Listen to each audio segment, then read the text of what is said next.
Dobrý den, v dnešním videu si ukážeme toto jednoduché cvičení a tím pádem bychom si měli ukázat nějaké základní funkce, které nabízí program MS Excel. Tak bez dalších okolků se do toho pustíme. První věc, co uděláme, je, že sloučíme buňky, aby se nám tam vešel ten nadpis. To znamená, že já si sloučím takhle 4 buňky, nebo 5 buněk. Dám tady, označím si je levým tlačítkem a dám tady sloučit a zarovnat na střed. Potom bych tam napsal tenhle ten text.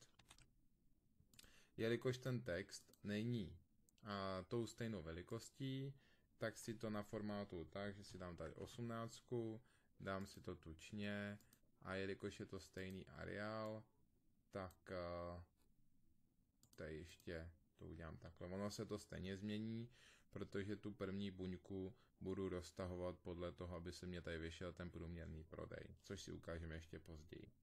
Ale aby to vypadalo hezky, tak to nechám takhle. Tak, další, co uděláme, je, že si napíšeme tady měsíce. To znamená, že začneme plnit tabulku. Tady napíšeme měsíc a teďka napíšu leden. A abych nemusel psát ty zbylé měsíce, jelikož jsem líný člověk, tak si zpátky kliknu do toho měsíce ledna nebo do té buňky, kde je měsíc leden napsaný. Najedu si do pravého dolního rohu a změní se mě kurzor na takovýhle černý kříž. A držím levý tlačítko myši a roztahuji, až to roztáhnu na ten červen a on se mi to tam dopíše. Potom si už jenom dopíšu ty zbylé LCD monitory a samozřejmě bych psal i ty čísla.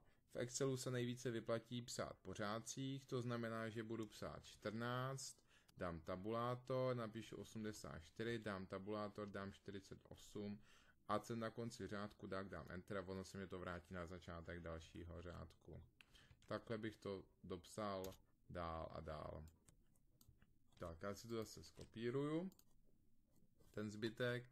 Vidíte, že to není moc úhledné, ale on to zatím stačí. A jelikož už mám v podstatě první tabulku hotovou, tak já si to takhle všechno označím. A jelikož chci, aby jsem tady měl takovýhle krásné ohraničení, tak si dám tady ohraničení, dám si všechna ohraničení, tím se mě ohraničí úplně všechno. A já chci ještě vnější ohraničení tučné, takže si dám takhle vnější ohraničení tučné. A jelikož je tučné i v podstatě tohleto ohraničení a tohle ohraničení, tak to dám taky tučně. Teď si to ještě správně zarovnám, protože jak já jsem to kopíroval, tak v podstatě tam je více, tady to je zarovnaný doprostřed, tohle to je zarovnaný doprava. Já to chci všechno doprostřed, tak já si to takhle označím a dám si jednou doprostřed, všechno se mě vrátí do té původní hodnoty a potom dám ještě jednou doprostřed a vrátí se to hezky do toho, jak bych to potřeboval. Tak a teďka k samotným funkcím. Tady teďka bych napsal průměrný prodej. A jelikož když si všimnete, tak se mě teď do té buňky nevejde, tak já tu buňku můžu buď roztáhnout, anebo sloučit. V tomhle případě to sloučení by nebylo moc hezké, za prvý a hlavně praktické, takže to roztáhnu. Tady si najedu mezi ty sloupce, kde ta buňka se dělí, mění se mě zase kurzor a držím levé tlačítko myši a táhnu. A v podstatě, kde to potřebuju, tak tam to pustím a ono mě to tam zůstane. Teďka bych tam napsal už jenom celkový prodej a mám hotovo. Teď si udělám tabulčičku, zase si udělám tady vnější ohraničení všechna a tlusté ohraničení jenom okolo. A teď přijde to hlavní. Začneme používat funkce. Takže první funkce, co uděláme, je průměr. Já si kliknu tam do té buňky, kde chci mít výsledek, dám FX, dám si tady průměr, dám OK a označím si, co chci zprůměrovat. To znamená, že chci zprůměrovat tyhle čísla. Tady už vidím předběžný výsledek a dám OK. Takhle bych to mohl dělat sloupec po sloupci, ale jelikož jsem zase líný člověk, tak to funguje úplně stejně jako u toho měsíce ledna. To znamená, že si najedu na pravý dolní roh a roztáhnu a mám to vypočítaný. Teďka udělám celkový prodej, to znamená, že tohle je v podstatě sečtení všech čísel, které jsou v tom sloupci a sečtení v tomhle případě je na Excelu funkce suma. Tady dám OK, zase si označím, co chci sečíst a dám OK. A zase to roztáhnu. Tak, tady si všimněte, že tady mám zaokrouhlená čísla na celá, tady máme na několik desetinných míst.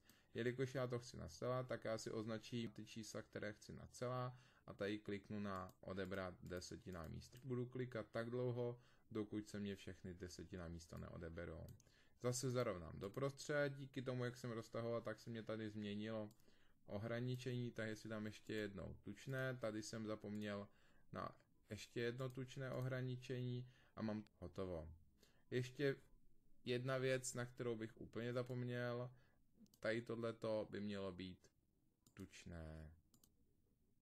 Tak, ještě poslední, ale úplně poslední věc, než se s váma rozloučím.